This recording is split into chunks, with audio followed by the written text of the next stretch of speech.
नमस्कार। योग का सर्टिफिकेट प्रोग्राम जो कि इग्नू के द्वारा चलाया जा रहा है, उसकी थ्योरी की जो फर्स्ट थ्योरी पेपर की यूनिट नंबर 3 है, वो है स्ट्रीम्स ऑफ योगा, योग की पद्धतियाँ। इसमें योग की 3 पद्धतियों के विषय में बात की गई है, ज्ञान योग, कर्म योग और भक्ति योग। इन तीनों को एक ही वीडियो में बनाते तो वीडियो बहुत ही बड़ी हो जाती, इसलिए हमने इसको पार्ट्स में बनाया। तो इससे पहले जो वीडियो थी वो थी ज्ञान योग के ऊपर, तो आज पार्ट 2 है जिसमें हम भक्ति योग के विषय में बात करेंगे। इसमें आप स्ट्रक्चर में आप देख सकते हैं, इसमें ज्ञान योग, भक्ति योग और कर्म योग है। तो आज हम बात करेंगे भक्ति योग की। पिछली वीडियो में भी हमने डिस्कस किया, जब हम ज्ञान योग डिस्कस कर रहे थे, कि ज्ञान योग, भक्ति योग और कर्म योग, ये तीनों जो है वो तीनों एक दूसरे के कॉम्प्लीमेंट्री हैं। मतलब इनमें ऐसा नहीं है कि अगर आप एक मार्ग चुन रहे हैं तो केवल उसी का ही अनुसरण करना है। साइड बाय साइड दूसरे भी कुछ ना कुछ अंश में साथ में चलते हैं। तो ये तीनों एक दूसरे के कॉम्प्लीमेंट्री हैं। और जब आप तीनों को पढ़ लेंगे, समझ लेंगे, तो आपको ये चीज़ अच्छे से समझ में आ जाएगी। आज हम डिस्कस करेंगे भक्ति योग। भक्ति योग क्या है? भक्ति शब्द सुन के नॉर्मली सभी जानते हैं कि कुछ ना कुछ वो भक्ति के विषय में जानते हैं कि हम ईश्वर के प्रति भक्ति रखते हैं, भाव रखते हैं और अपने कर्म उनको समर्पित करते हैं। तो सबके अलग अलग तरीके से भक्ति को एक लेमन लैंग्वेज में सभी डिफाइन कर सकते हैं। भक्ति का जो मूल अर्थ है उसका है भज सेव्यम धातु से निकला है, जिसका अर्थ है सेवा करना, निस्वार्थ भाव से सेवा करना। तो ये आपको याद रखना है, ये भज सेव्यम धातु से बना है, जिसका अर्थ है सेवा करना। आमतौर पर क्या होता है कि सभी प्रकार की गतिविधियों को हम सेवा करना मान लेते हैं, जैसे किसी जरूरतमंद की सहायता करना या कुछ दान करना आदि। लेकिन इसका गहरा अर्थ समझाने के लिए महर्षि और अन्य विद्वान बोलते हैं कि ईश्वरीय मूल्यों के आधार पर जीवन को चलाना ही भक्ति है। मतलब आप जो भी जीवन जी रहे हैं उसमें ईश्वर के मूल्यों के अनुसार चलना ही भक्ति है। या फिर हम ये कह सकते हैं कि जो ईश्वरीय ज्ञान है, जो ईश्वर का ज्ञान हमें दिया गया है, उसका अनुसरण करना, उसका पालन करना ही भक्ति है। और महर्षि पाणिनि बोलते हैं कि जो हाईएस्ट फॉर्म ऑफ सेवा है वो ईश्वर के लिए होती है और उसी को हम भक्ति बोलते हैं। और हमारे जो भी वैदिक लिटरेचर है, जो भी हमारे ज्ञान के स्रोत हैं, वहाँ पर सब में भक्ति का वर्णन मिलता है। तो ये तो हम टेक्निकल वे में बात कर रहे हैं, लेकिन अगर आम भाषा में भी अगर हम बात करें तो हम क्या बोलते हैं कि परमेश्वर के गुणों का कीर्तन करना, उनकी स्तुति करना, खुद को ईश्वर के अधीन कर देना और अपने सभी कर्म और उनका फल हम जब ईश्वर को समर्पित कर देते हैं तो ये भक्ति कहलाती है। साथ ही साथ प्रत्येक परिस्थिति में हमें संतुष्ट रहना चाहिए और ईश्वर का नाम सुमिरन करना चाहिए, यही भक्ति योग है। इसमें हम परम शक्ति को पूर्ण रूप से पहचानते हैं और उनके प्रति समर्पित हो जाते हैं। जब हम भक्ति योग का मार्ग अपनाते हैं तो हमें समाधि की प्राप्ति होती है, या फिर आत्म साक्षात्कार बोल सकते हैं, सेल्फ रियलाइजेशन बोल सकते हैं, क्योंकि ये भी एक मार्ग है सेल्फ रियलाइजेशन तक पहुंचने का। और विद्वानों का ये भी कहना है कि जो भक्ति का मार्ग है वो ज्ञान और कर्म के मार्ग से श्रेष्ठ है, क्योंकि ज्ञान और कर्म में तो आप कुछ ना कुछ मांगते हैं या किसी पर्पस के लिए, एक पर्टिकुलर के लिए काम कर रहे हैं। लेकिन भक्ति में क्या होता है कि स्वयं जो ईश्वर है, जो परम सत्ता है, उसके प्रति हमारा पूर्ण रूप से समर्पण है। हम उन्हें जानना चाहते हैं, उनके प्रति हम समर्पित होना चाहते हैं, तो इसलिए इसको श्रेष्ठ मार्ग कहा गया है। और देखा जाए तो आप देखेंगे कि भक्ति के लिए क्या जरूरी है, सबसे इंपॉर्टेंट है भाव। अगर आपके मन में भाव है तो आप भक्ति कर सकते हैं। उसके लिए आपको पैसे वाला होना जरूरी नहीं है, या फिर आप बहुत ही फिजिकली फिट हो जरूरी नहीं है, कोई पर्टिकुलर जेंडर की बात नहीं होती इसमें, एज का कोई मैटर नहीं करता। किसी भी आयु में, कहीं भी, किसी भी परिस्थिति में आप कर सकते हैं। इसके लिए बाहरी कोई कर्म कांड नहीं भी करेंगे तो भी आप केवल आपका जो मन है, अगर वो सुमन बन जाएगा, मतलब सुंदर मन होगा आपका, सुंदर भाव होंगे आपके ईश्वर के प्रति, तो आप भक्ति कर सकते हैं। भक्ति जो है वो ईश्वर के प्रति हमारा तीव्र अनुराग होता है और यही दिव्य प्रेम का स्वरूप भी है। इसी को हम डिवाइन लव भी बोल सकते हैं। तो आपको समझ में आएगा कि भक्ति क्या है, उसका अर्थ क्या है। और इस वीडियो में हम भक्ति का अर्थ तो जान चुके हैं, इसके अलावा हम बात करेंगे कि ईश्वर के प्रति भक्ति भाव क्यों जरूरी है और भक्ति के जो 5 महाभाव होते हैं वो कौन से हैं, नवदा भक्ति श्रीमद् भागवत पुराण के अनुसार कौन सी है और रामचरितमानस के अनुसार कौन सी नवदा भक्ति है, ईश्वर का स्वरूप क्या है, पराभक्ति क्या है, भक्त के प्रकार, जो कि काफी इंपॉर्टेंट क्वेश्चन है, वो क्या है। तो ये सभी इंपॉर्टेंट टॉपिक्स हैं, इन सबके विषय में हम थोड़ा थोड़ा सा डिस्कस करेंगे। और भक्ति को समझने के लिए एक इम्पॉर्टेंट टेक्स्ट है, ग्रंथ है, जिसे हम नारद भक्ति सूत्र कहते हैं। ये अनकंडीशनल लव की बात करता है, जो कि ईश्वर के प्रति हो, वही सच्ची भक्ति है। इस ग्रंथ में भक्ति और प्रेम पर बहुत अधिक बल दिया गया है और उसी को अनकंडीशनल लव कहा गया है। भक्ति से हृदय जो है वो कोमल हो जाता है, और जब हृदय कोमल हो जाएगा तो उससे क्या होगा, आपके अंदर जो भी ईर्ष्या, द्वेष, क्रोध, अहंकार, अभिमान जैसे जो भी ये है बुरे गुण हैं, वो सब समाप्त हो जाएंगे। तो ये हृदय के कोमल होने से होगा, जो कि हम भक्ति में प्राप्त करते हैं। और जब ये जेलसी, ईगो जैसी नेगेटिविटी खत्म हो जाएगी तो हमारे हृदय को सच्चा ज्ञान प्राप्त होगा, शांति और दिव्य परम आनंद की प्राप्ति होगी। इसके साथ साथ जो भी हमारी चिंताएं रहती हैं, हमारे अंदर फियर रहते हैं, मानसिक पीड़ा होती है, जो भी कलेश होते हैं, वो सब भी समाप्त हो जाते हैं। जो भक्त है वो जीवन मरण का जो बंधन है, जो चक्र है, उससे मुक्ति प्राप्त कर लेता है, वह चिरस्थायी शांति को प्राप्त करता है। तो देखिए, नारद भक्ति सूत्र में भी भक्ति के विषय में इतना डिटेल में बताया गया है। अब हम बात करेंगे कि ईश्वर के प्रति भक्ति की आवश्यकता क्यों है। यही टॉपिक है आपकी यूनिट में नेक्स्ट। तो ईश्वर की भक्ति की क्या आवश्यकता है? इसमें पहला पॉइंट है कि इसी के द्वारा हम जो चिरस्थायी स्वास्थ्य और आनंद की प्राप्ति कर सकते हैं। जब हम भक्ति भाव में होते हैं तो हमें वो चिरस्थायी हमेशा रहने वाला आनंद प्राप्त होता है। दूसरा है कि हम अपने आप को पाप कर्मों से बचा सकते हैं। हम जो पाप से संबंधित कर्म है, जिससे पाप लगता है, वो हम कर्म नहीं करते हैं, और जो आध्यात्मिक कार्य हैं, जो अच्छे कार्य हैं, हमारा ध्यान उन पर रहता है और हम वही कार्य करते हैं। नेक्स्ट है कि हम धर्म, न्याय, प्रेम, सत्य के अनुसार ही अपना जीवन जीते हैं। फिर है कि हम ईश्वर की जो हमारे लिए इच्छा है, या फिर ये बोलिए कि एक सत्य है कि प्रत्येक जीवात्मा यानी कि हम सभी मुक्ति प्राप्त कर सकते हैं। ये हम तभी समझ सकते हैं जब हमारा भाव भक्ति का हो ईश्वर के प्रति, और हम अपने जीवन में ईश्वर को सुप्रीम पोजीशन देते हैं, सबसे ऊपर उनको रखते हैं, ताकि हम ईश्वर के बनाए नियमों के अनुसार, या ये बोलिए कि जो सही है उसके अनुसार अपना जीवन जी सके। तो इसीलिए भक्ति भाव जरूरी है ईश्वर के प्रति। तो जब भी हम खुद को जानने के लिए, इसमें देखिए हमें खुद को ही जानना है, अपने जीवन को पहचानना है, अपने उद्देश्य को पहचानना है। तो जब ये हमारी भक्ति ये सब करने के लिए लगती है, तो वही हमारी भक्ति योग बन जाती है, जो हमें अल्टीमेटली सेल्फ रियलाइजेशन की तरफ लेकर जाती है। नेक्स्ट जो पॉइंट है दैट इज पंच महाभाव ऑफ भक्ति। भक्ति के 5 महाभाव कौन से हैं? देखिए भक्ति तो आप जानते हैं कि भाव का विषय है, और बहुत सारे भाव इसमें होते हैं, लेकिन 5 जो है वो महाभाव कहे गए हैं। तो उसमें है, पहला है दास्य भाव। तो दास्य भाव में क्या होता है कि जैसे कोई दास अपने मालिक को समर्पित होकर उसके लिए कार्य करता है, वैसा जो भाव होता है, जब जब हम वो भाव ईश्वर के प्रति रखते हैं तो वो दास्य भाव कहलाता है। इसका उत्तम उदाहरण है हनुमान जी की भक्ति राम जी के प्रति। बिल्कुल निश्चल और निष्कपट होकर ये भक्ति की जाती है। इसमें अहंकार की कोई गुंजाइश नहीं होती, क्योंकि आपका पूर्ण समर्पण एक सेवक की तरह अपने ईश्वर के प्रति होता है। दूसरा है मधुर भाव। मधुर भाव क्या है कि जैसे पति पत्नी, प्रेमी प्रेमिका के बीच जो प्रेम का भाव होता है, वैसा भाव। इसका उदाहरण है कि मीरा जी का कृष्ण के प्रति जो भाव था, प्रेम भाव था। इसमें भी पूर्ण रूप से समर्पण होता है, और पूर्ण समर्पण के साथ ही भक्ति की जाती है। तीसरा जो है वो है वात्सल्य भाव। वात्सल्य भाव बहुत ही कॉमन है, आप जानते हैं, जो भाव माँ का अपने बच्चे के प्रति होता है। इसका उदाहरण है यशोदा जी का भाव श्री कृष्ण के प्रति। ये एकदम सनातन और निश्चल अनकंडीशनल लव वाला भाव है, जिसमें आप अपने ईश्वर को अपने बालक के रूप में प्रेम करते हैं, भक्ति करते हैं। चौथा है साख्य भाव। इसमें आप मित्रता का भाव रखते हैं ईश्वर के प्रति, उन्हें अपना मित्र समझकर सभी कुछ उनके लिए समर्पित कर देते हैं। इसका उत्तम उदाहरण है सुदामा जी और कृष्ण जी की मित्रता। सुदामा जी श्री कृष्ण को अपना मित्र समझकर उनकी भक्ति करते हैं और समर्पित हो जाते हैं।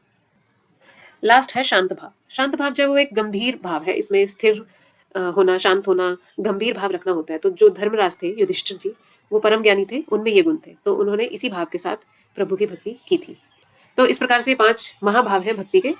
इसके ऊपर एक शॉर्ट क्वेश्चन भी बन सकता है, तो इसको आपने अच्छे से पढ़ना है। नेक्स्ट जो टॉपिक है वो है श्रीमद् भागवत पुराण के अनुसार नवधा भक्ति, 9 फॉर्म्स ऑफ भक्ति श्रीमद् भागवत पुराण के अनुसार। तो इसको भी आपने याद करना है, इसके ऊपर भी क्वेश्चन आता है। ये श्रीमद् भागवत पुराण के अनुसार इसी प्रकार से 9 प्रकार की भक्ति रामचरितमानस में भी है, जिसको हम आगे डिस्कस करेंगे। तो भागवत पुराण में कौन कौन सी जो नवधा भक्ति है उनके क्या प्रकार हैं? यह है श्रवण, कीर्तन, स्मरण, पाद सेवन, अर्चन, वंदन, दास्य, साख्यम और आत्मनिवेदन।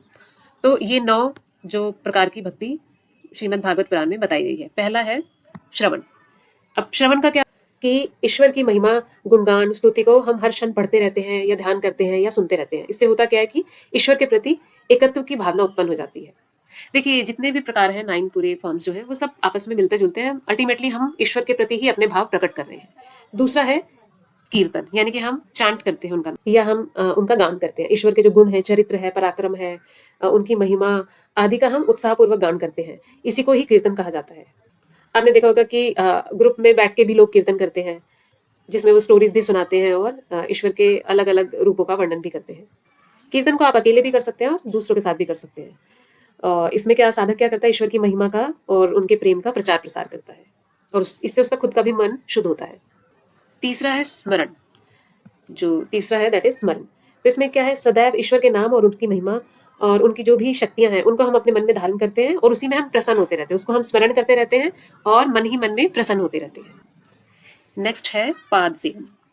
पाद सेवन में हम गुरु के बताए मार्ग पर चलते हैं। जिन मूल्यों का गुरु ने अपने जीवन में पालन किया, हम भी उनका पालन करते हैं, उनका अनुसरण करते हैं। हम ईश्वर के चरणों की सेवा करते हैं और अपने गुरु के बताए मार्ग पर इसमें चलते हैं। पांचवा जो है वो है अर्चना।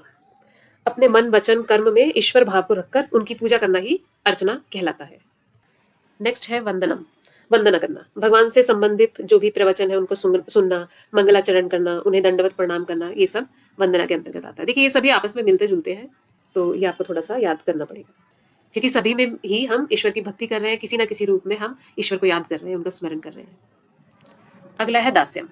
अब इसमें क्या होता है कि जो साधक है उसे सदैव ये याद रखना होता है या स्मरण करते रहना होता है कि वह ईश्वर का एक दास है, और इससे ईश्वर तत्व को जानने में उसे सहायता मिलती है। जब वो दास्य भाव से पूरी तरह से समर्पित हो जाता है तो ईश्वर को जानना उसके लिए सरल हो जाता है। अगला है साख्यम, यानी कि फ्रेंडशिप। तो इसमें साधक जो है वो ईश्वर को अपना सखा मानता है, अपना फ्रेंड मानता है, और सदा ईश्वर के समीप रहने का वो फीलिंग उसको आती है कि मैं सदा ईश्वर के समीप हूँ, और ईश्वर को अपने समीप समझता है। उससे उसे ईश्वर को प्रेम करना, उनके प्रति भक्ति भाव रखना उसके लिए सरल हो जाता है। इसी को हम भक्ति मार्ग का साख्य भाव कहते हैं।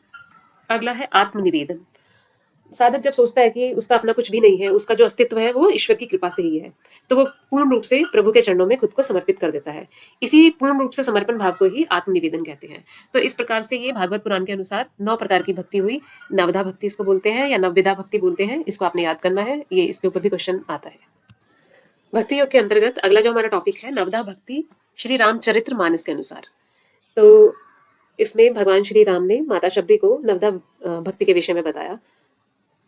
रामचरितमानस के सुंदरकांड में भगवान राम माता शबरी को बोलते हैं कि हे भद्र महिला, मैं अब आपको नवधा भक्ति के विषय में बताऊंगा। अब वो नवधा भक्ति में यानी कि 9 प्रकार की भक्ति, 9 इसमें है। और इसमें सबसे पहला है सत्संग करना। सत्संग आप जानते ही हैं कि अन्य भक्तजनों के साथ ईश्वर का गान गाना सत्संग है।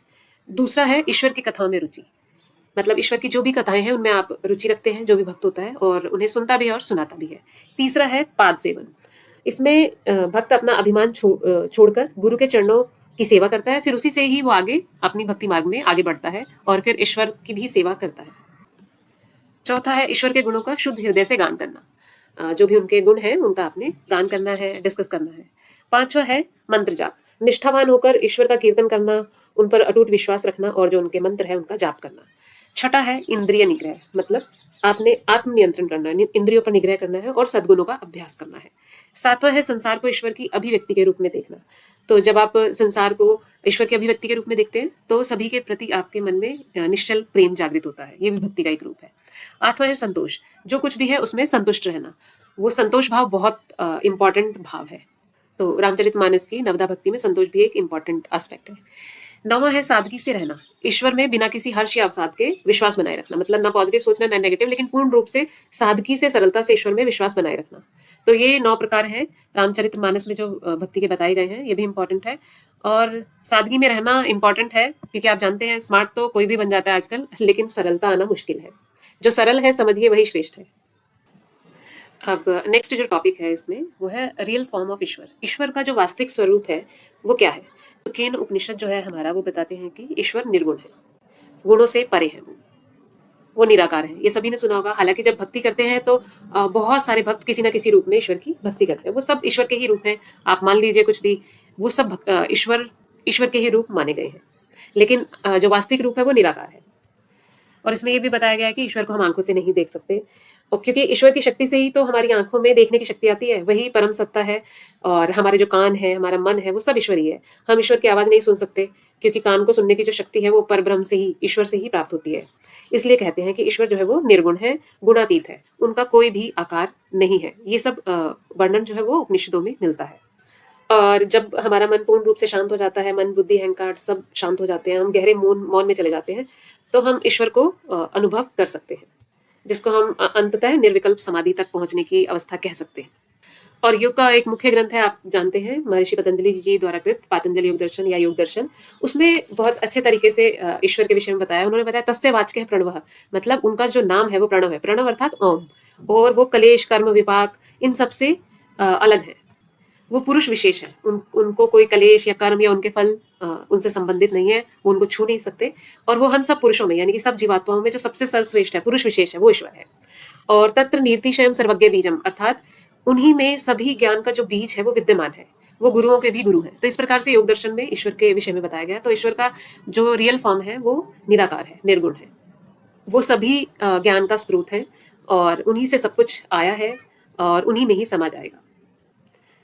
इस पर बहुत सारा डिस्कशन हो सकता है, लेकिन आपकी यूनिट में इतना ब्रीफली इतना ही डिस्कस करना है आपको।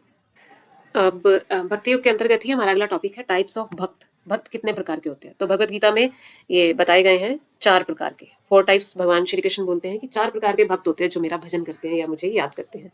कौन कौन से? पहला है आर्त। आर्त भक्त कौन से होते हैं? कि जो आदि व्याधि से दुखी होते हैं, मतलब आदि मतलब मानसिक बीमारियों से, व्याधि मतलब शारीरिक दुख आदि, ये सब जो कलेश होते हैं, इसका जब उनको निवारण चाहिए होता है ना, जब वो परेशान होते हैं तो वो ईश्वर की भक्ति करते हैं, तो उन्हें बोलते हैं आर्त भक्त। दूसरे होते हैं जिज्ञासु। तो इनके अंदर मुक्ति की अभिलाषा होती है और ये परम तत्व को जानने के लिए ईश्वर की भक्ति करते हैं। इनको हम जिज्ञासु बोल सकते हैं, इंक्यूजिटिव होते हैं ये। थर्ड जो होते हैं वो है अर्थार्थी। ये सभी प्रकार के जो भोग होते हैं, जैसे सुख, ऐश्वर्य, धन आदि की लालसा के लिए भक्ति करते हैं कि भगवान मुझे ये सुख मिल जाए, मेरे ये सपने पूरे हो जाए, तो इनको अर्थार्थी भक्त बोलते हैं। चौथे होते हैं ज्ञानी भक्त। ये निष्काम बुद्धि से युक्त होते हैं और ये भगवत आनंद में हमेशा निमग्न रहते हैं और ये परम ज्ञान की तलाश में रहते हैं। ये पूर्ण रूप से ज्ञानी होते हैं। तो इस प्रकार ये 4 भक्त हैं जो भगवत गीता में बताए गए। ये भी इंपॉर्टेंट क्वेश्चन है, इसमें भी शॉर्ट क्वेश्चन बनता है, तो आपको ये 4 प्रकार के भक्त भगवत गीता के अनुसार याद रखने हैं। नेक्स्ट टॉपिक है भक्ति योग में क्वालिटीज ऑफ भक्त, यानी कि भक्त के क्या गुण होते हैं। ये भी एक इंपॉर्टेंट क्वेश्चन है। तो पहला तो ये है, देखिए ये बहुत ही ब्रीफली बता रही हूँ मैं, आगे आप इसको और डिस्क्राइब कर सकते हैं। पहला है कि वो द्वेष रहित होते हैं, दयालु होते हैं, उनमें किसी के प्रति कोई द्वेष नहीं होता, ईर्ष्या नहीं होती, किसी से कोई जलन भाव नहीं होता है और दूसरों के प्रति दया का भाव होता है। और दूसरा है कि वो दुख सुख में समभावी होते हैं, मतलब दुख और सुख उनको विचलित नहीं करते हैं, दुख और सुख दोनों में उनका सेम भाव रहता है। उनकी उन्नति हो रही है या अवनति हो रही है, उनको सुख मिल रहा है या दुख मिल रहा है, इससे उन पर कोई प्रभाव नहीं पड़ता है, वो समभावी होते हैं। तीसरा है शांत भाव, लेवल हेडेड, मतलब शांत रहते हैं वो। अब कुछ अच्छा हो रहा है, कुछ बुरा हो रहा है, उससे उन पर बहुत अधिक प्रभाव नहीं पड़ता है। सभी सुख दुख में सम रहकर और ईश्वर के प्रति दृढ़ निश्चय रखकर वो अपने मन को शांत रखते हैं और वो ईश्वर साक्षी भाव में रहते हैं, मतलब ईश्वर को साक्षी मानकर ही सभी कार्य करते हैं। उन्हें पता है कि ईश्वर जो है उन्हीं के सत्ता के हम अंश हैं और उन्हीं के अनुसार वो कार्य करते हैं। इसीलिए वो गलत कार्य, नेगेटिव कार्य ये सब नहीं करते हैं, क्योंकि वो सबको समभाव से देखते हैं।